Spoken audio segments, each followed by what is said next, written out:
ఈ సంవత్సరం సెప్టెంబర్లో the ministry of statistics and programme implementation draft Indian statistical institute bill of 2025 అనేది release చేయడం జరిగింది.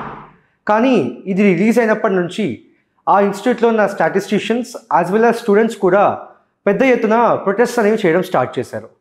అసలు ఈ బిల్ ఏం చెప్తుంది, వీళ్ళందరూ ప్రొటెస్ట్ ఎందుకు చేస్తున్నారో ఈ వీడియోలో చూద్దాం. అందరికీ నమస్కారం, this is Manoj and welcome to మన లా ఎక్సలెన్స్. సో ఈ వీడియో అయిపోయేసరికి you will be able to solve this prelims question which is displayed here. So first అసలు ఈ బిల్ ఎందుకు తీసుకురావడం జరిగింది అని చెప్పంటే, మనకి ఇండియన్ స్టాటిస్టికల్ ఇన్స్టిట్యూట్ అని చెప్పి ఒకటి ఉందన్నమాట. ఇది ఎక్కడుంది? ఇది మనకి కోల్కత్తాలో ఉంది. సో మెయిన్గా ఈ బిల్ ఏం చేస్తుంది అని చెప్పంటే, కోల్కత్తాలో ఉన్న ఈ రిజిస్టర్డ్ సొసైటీని ఒక స్టాట్యుటరీ బాడీ కార్పొరేట్గా మార్చడానికి ట్రై చేస్తుంది అనమాట. అయితే ముందు సొసైటీగా ఉన్నది ఇప్పుడు మెయిన్గా కార్పొరేట్ స్టాట్యుటరీ బాడీగా మారుతుంది. సో ఒక్కసారి ప్రపోజల్ అనేది రిలీజ్ అయిన తర్వాత అక్కడున్న academicians as well as students వీళ్ళందరూ కూడా ఏంటి అని చెప్పంటే భారీ ఎత్తున ప్రొటెస్ట్ చేయడం చేస్తున్నారు. సో మెయిన్గా ఫస్ట్ ఆఫ్ ఆల్ ఈ ఇండియన్ స్టాటిస్టికల్ ఇన్స్టిట్యూట్ గురించి తెలుసుకోవాలనుకుంటే, ఇది 1931లో PC మహానవ్ police in Kolkata, PC మహానవ్ police ద్వారా ఏంటంటే ఇంట్రడ్యూస్ చేయబడింది. అయితే it is first mainly registered under the societies registration act of 1860 and later west Bengal societies registration act of 1961. So తర్వాత దీని కింద ఏదైతే ఉందో రిజిస్టర్ అవ్వడం జరిగిందనమాట. సో లేటర్ మనకి ఏమంటారు 1959వ సంవత్సరంలో ఇది ఇన్స్టిట్యూట్ ఆఫ్ నేషనల్ ఇంపార్టెన్స్గా పరిగణించబడింది. దేని కింద? Indian statistical institute act of 1959. So మెయిన్గా దీంట్లో గుర్తుపెట్టుకోవాల్సిన పాయింట్ ఏంటి, స్టార్ట్ చేసింది ఎవరు, దాంతోపాటు లైక్ యాక్ట్స్ కొంచెం గుర్తుపెట్టుకోండి, ఒక ఐడియా ఉంటే సరిపోతుంది. దాంతోపాటు it was declared as institution of national importance in the year 1959. So మెయిన్గా దీని ఇంపార్టెన్స్ ఏంటి అని చెప్పంటే, it played a historic role in India's planning and statistical systems. So మన దేశానికి గల ప్లానింగ్ అండ్ స్టాటిస్టికల్ సిస్టమ్స్లో ఈ ఇన్స్టిట్యూట్ ఏదైతే ఉందో ఇది చాలా మేజర్ రోల్ ప్లే చేసింది. దాంతోపాటు ఈ నేషనల్ శాంపుల్ సర్వే ఆర్గనైజేషన్ ఏదైతే ఉందో it is the brain child or it was established by the Indian statistical institute. So ఈ ఇన్స్టిట్యూట్ ఏదైతే ఉందో, ఈ సొసైటీ ఏదైతే ఉందో, it has produce global scholars, అంటే like one of the elite institutions లాగా, one of the top institutions లాగా గ్లోబల్గా ఇది కన్సిడర్ చేయబడుతుంది. సో మెయిన్గా ఈ ఇన్స్టిట్యూట్ ఏమేమి చేస్తుంది అని చెప్పంటే, మనకి స్టాటిస్టిక్స్ రిలేటెడ్ ప్రోగ్రామ్స్ ఉంటాయి కదా, ఆ ప్రోగ్రామ్స్ అన్నింటిలో కూడా మనకి UG and PG courses offer చేస్తుంది అనమాట. ఇది దేంట్లో అని చెప్పంటే, స్టాటిస్టిక్స్ ఒకటి, మ్యాథ్స్ ఒకటి, computer science, quantitative economics, cryptology, library science etcetera. So ఇలాంటి కోర్సెస్ అన్నీ ఏవైతే ఉంటాయో దీంట్లో మనకి అండర్ గ్రాడ్యుయేట్ మరియు పోస్ట్ గ్రాడ్యుయేట్ ప్రోగ్రామ్స్ అనేవి జరుగుతాయి. అయితే మెయిన్గా ఇప్పుడు ఈ ప్రొటెస్ట్ ఎందుకు అవుతున్నాయి అని చెప్పంటే, ఫస్ట్ మీకు చెప్పినట్టుగా ఏంటి, ఇది ఇప్పటివరకు సొసైటీ స్టేటస్తో ఉండింది. ఈ సొసైటీ స్టేటస్ అనేది ఒకసారి పోతే దాని అటానమీ పోతుంది అని చెప్పేసి మెయిన్ కన్సర్న్ అనమాట. అంటే ఇప్పుడు సొసైటీగా ఉన్నప్పుడు ఏమవుతుంది, దాని రూల్స్ దానికి ఇంటర్నల్ రూల్స్ దానికే వాటికి ఉంటాయి. కానీ ఒక్కసారి ఇది బాడీగా అయినప్పుడు ఏమవుతుంది అని చెప్పంటే బయట ఇంటర్ఫియరెన్స్ అనేది ఎక్కువగా ఉంటుంది. So alleged violation of original agreement between ISI society and the government. So ముందు ఒరిజినల్ అగ్రిమెంట్ ఏంటి అని చెప్పంటే, ISI will be independent and దాని రూల్స్ వరకు అదే చేసుకుంటుంది అని చెప్పేసి అనుకున్నారనమాట. కానీ ఇప్పుడు తీసుకొచ్చిన మెయిన్ బిల్ వల్ల ఏమవుతుంది, ఈ ముందు ఒరిజినల్ అగ్రిమెంట్ ఏదైతే ఉందో అది బ్రీచ్ అవుతుంది.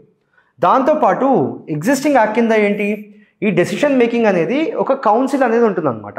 ఈ గవర్నింగ్ కౌన్సిల్లో ఉండే అకాడమిషియన్స్ ఎవరైతే ఉంటారో అది మెయిన్గా దీంట్లో అందరూ కూడా అకాడమిక్ రిప్రజెంటేషన్ అనేది ఎక్కువ ఉంది. అంటే ఫ్యాకల్టీ కావచ్చు, అకాడమిషియన్స్ కావచ్చు, ఈ కౌన్సిల్లో మెయిన్గా వీళ్ళు ఉంటారనమాట. కానీ ఇప్పుడు ప్రపోజ్డ్ బిల్ ఏం చేస్తుంది అని చెప్పంటే, ఈ డెసిషన్ మేకింగ్ ఏదైతే ఉందో ఆ డెసిషన్ మేకింగ్ని ఒక బోర్డ్ ఆఫ్ గవర్నర్స్ కింద పెడుతుంది. ఈ బోర్డ్ ఆఫ్ గవర్నర్స్ మెయిన్గా ఎవరు అని చెప్పంటే, they will be nominated by the government. So they will be nominated by the government. So government nominate చేయడం వల్ల ఏమవుతుంది, ఇప్పుడు ఈ గవర్నమెంట్ ఇంటర్ఫియరెన్స్ అనేది ఎక్కువగా ఉంటుంది. ముందేంటి మెయిన్గా అకాడమిషియన్స్ ఎక్కువ ఉండేవాళ్ళు దీంట్లో. సో ఈ ఫ్యాకల్టీ రిప్రజెంటేషన్ ఏదైతే ఉందో అది సిగ్నిఫికెంట్గా తగ్గిపోతుంది అని చెప్పి one of the concerns. So third ఏంటి, ఫండింగ్ మోడల్. సో ఇక్కడ ఉన్న ఒక సెక్షన్ 29 బిల్లో ఉన్న ఒక సెక్షన్ ఏం చెప్తుంది అని చెప్పంటే, మనకి కార్పొరేట్ మోడల్లో ఫండింగ్ అనేది జరుగుతుంది. So through consultancy, sponsored research, higher fees వీటన్నిటి ద్వారా ఏంటి అని చెప్పంటే ఫండింగ్ పెంచడానికి ఆర్ ఎక్కువ డబ్బులు చేయడానికి ట్రై చేస్తున్నారు. సో మెయిన్గా ఇక్కడ మనం ఏంటి ఈ ఇన్స్టిట్యూట్ కూడా మెయిన్గా రీసెర్చ్ పర్పస్కి అని చెప్పి ఎక్కువగా చెప్పాం. సో ఈ రీసెర్చ్ అనేది ఏదైతే ఉందో ఇట్లా ఇండిపెండెంట్గా చేసేది ఇవన్నీ లైక్ ఈ కార్పొరేట్ లెవెల్ చేంజెస్ తీసుకురావడం వల్ల ఆ రీసెర్చ్ అనేది డిస్టర్బ్ అవుతుంది అని చెప్పి వన్ ఆఫ్ ది కన్సర్న్స్ అనమాట. సో అది కాకుండా ఏమైంది, ఇంతకుముందు లైక్ సొంతంగా లైక్ ఇంటర్నల్గా అపాయింట్మెంట్స్ అవన్నీ సొంత రూల్స్తో వాటికి జరిగేవి. కానీ ఇప్పుడు మెయిన్గా యూనియన్ గవర్నమెంట్ ఏదైతే ఉందో గవర్నమెంట్ అనేది మెయిన్గా ఈ అపాయింట్మెంట్స్ అన్ని కంట్రోల్ చేస్తుంది. అది వన్ ఆఫ్ ద ఇంకొక చేంజ్ అనమాట which is going to be brought through the bill. So earlier council had 10 ISI members. నా ఇప్పుడు ఏంటి అని చెప్పంటే ఈ ISI మెంబర్స్ 0 అయ్యే ఛాన్స్ ఉంది, 0 అయిపోతారు కూడా. సో మెయిన్గా ఏంటి అని చెప్పంటే ఒక్కసారి గవర్నమెంట్ ఇన్వాల్వ్ అయితే పొలిటికల్ ఇంటర్ఫియరెన్స్ అనేది ఎక్కువగా ఉంటుంది అని చెప్పి ఇక్కడ one of the concerns. So main concerns ఏమేమి చూసాము, ఫస్ట్ వచ్చేసరికి autonomy concerns, second governance structure ఏదైతే ఉందో అది మారుతుంది అని చెప్తున్నారు, థర్డ్ ఏంటి అని చెప్పంటే ఫండింగ్ మోడల్ ఏదైతే ఉందో అది మారిపోతుంది కాబట్టి రీసెర్చ్ అనేది కాంప్రమైజ్ అవుతుంది అంటున్నారు. దాంతోపాటు ఏంటని చెప్పంటే ఈ అపాయింట్మెంట్ అంతా ఏదైతే ఉందో ఇదంతా గవర్నమెంట్ కంట్రోల్లోకి వెళ్ళిపోతుంది. సో గవర్నమెంట్ ఆర్గ్యుమెంట్ ఏంటి అని చెప్పంటే ఈ ISI ఏదైతే ఉందో ఇది ఒక మంచి ప్రీమియర్ ఇన్స్టిట్యూట్. సో దీన్ని గ్లోబల్ లెవెల్లో మనం ఇంకా స్కేలప్ చేసి డెవలప్ చేయాలి అని చెప్పంటే ఖచ్చితంగా మనకి 2031కి మనకి ఇది స్టార్ట్ అయ్యి 100th యానివర్సరీ అనమాట. సో ఈ 100th యానివర్సరీ కల్లా దాన్ని ఆ లెవెల్లో స్కేలప్ చేయాలి అని చెప్పంటే ఈ చేంజెస్ అన్నీ ఖచ్చితంగా కావాలి అని చెప్పేసి అంటున్నారు అనమాట. దాంతోపాటు ఏంటి అని చెప్పంటే మనకి ఈ రకంగా దీన్ని ఎలా స్కేలప్ చేయాలి, రీఫార్మ్స్ ఎలా తీసుకురావాలి అని చెప్పి 4 కమిటీస్ అనేవి వేయడం జరిగింది ఇప్పటివరకు. సో ఈ 4 కమిటీస్లో కూడా 2020 మషేల్కర్ కమిటీ ఏదైతే ఉందో ఈ మెయిన్గా ఈ రకమైన లైక్ ఆస్పెక్ట్స్లో అంటే గవర్నెన్స్ కావచ్చు, అకాడమిక్ ఎక్స్పాన్షన్ కావచ్చు, గ్లోబల్ కాంపిటేటివ్నెస్ కావచ్చు, ఈ రకంగా వీటి పరంగా రికమెండేషన్స్ అనేది ఇవ్వడం జరిగిందనమాట. సో గవర్నమెంట్ మెయిన్గా ఏం ఆర్గ్యూ చేస్తుంది అని చెప్పంటే ఇదంతా కూడా మేము ISI ఇన్స్టిట్యూట్ బెనిఫిట్ కోసం చేస్తున్నాం తప్పితే ఇది దానికి ఇంకా ఏమన్నా దాని అటానమీ తలదొచ్చిన కానీ కాకపోయినా కానీ కన్సర్న్స్ అనేవి ఏవైతే ఉన్నాయో మనం ఇప్పటివరకు మెయిన్గా అబ్జర్వ్ చేసాం. సో మెయిన్గా ఏమైపోయింది అని చెప్పంటే స్టూడెంట్స్ అండ్ ఫ్యాకల్టీ ఎవరైతే ఉంటారో ఇన్స్టిట్యూట్లో వాళ్ళందరూ కూడా చాలా గొడవ చేస్తున్నారు అనమాట. ఓకే, సో దాంతోపాటు అపోజిషన్ పార్టీస్ ఏవైతే ఉంటాయో they are supporting these protest. ఎందుకు అని చెప్పంటే మనం ఇందాక చూసినట్టుగా గవర్నెన్స్ స్ట్రక్చర్ చేంజ్ అవ్వడము, ఫండింగ్ స్ట్రక్చర్ చేంజ్ అవ్వడము, అటానమీ కాంప్రమైజ్ అవ్వడము, ఈ రిప్రజెంటేషన్ ఒకటి ఏదైతే చేంజ్ అవుతుందో ఇదంతా కూడా అపోజిషన్ పార్టీస్ అన్ని సపోర్ట్ చేస్తున్నాయి అనమాట. సో ఎంపీస్ ఎవరైతే ఉన్నారో పార్లమెంట్లో వీళ్ళందరూ కూడా ఈ బిల్లుని వెంటనే విత్డ్రా చేయాలి అని చెప్పేసి ఈ అపోజిషన్ ద్వారా చెప్పేస్తున్నారు.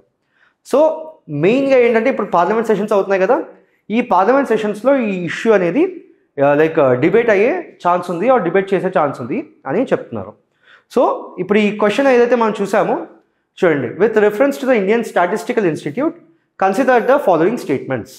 ఫస్ట్ స్టేట్మెంట్ ఏంటి, it is a 3 statement type of question. ఇట్ వాస్ ఫౌండెడ్ బై PC Mahalanobis and it was originally registered under the Societies Registration Act of 1860. తర్వాత it was declared as Institute of National Importance by the 1959 Act. సో ఇక్కడ ఏమడుగుతున్నారు, which of the above statements are correct, 1 and 2 only, 2 and 3 only, 1 and 3 only, 1, 2 and 3. Answer మీరు ఏమనుకుంటున్నారో ఇప్పటివరకు lesson విన్నారు కదా, so ఈ ఆన్సర్ అనేది కామెంట్ బాక్స్లో పెట్టండి. Will be back again with another video. Thank you.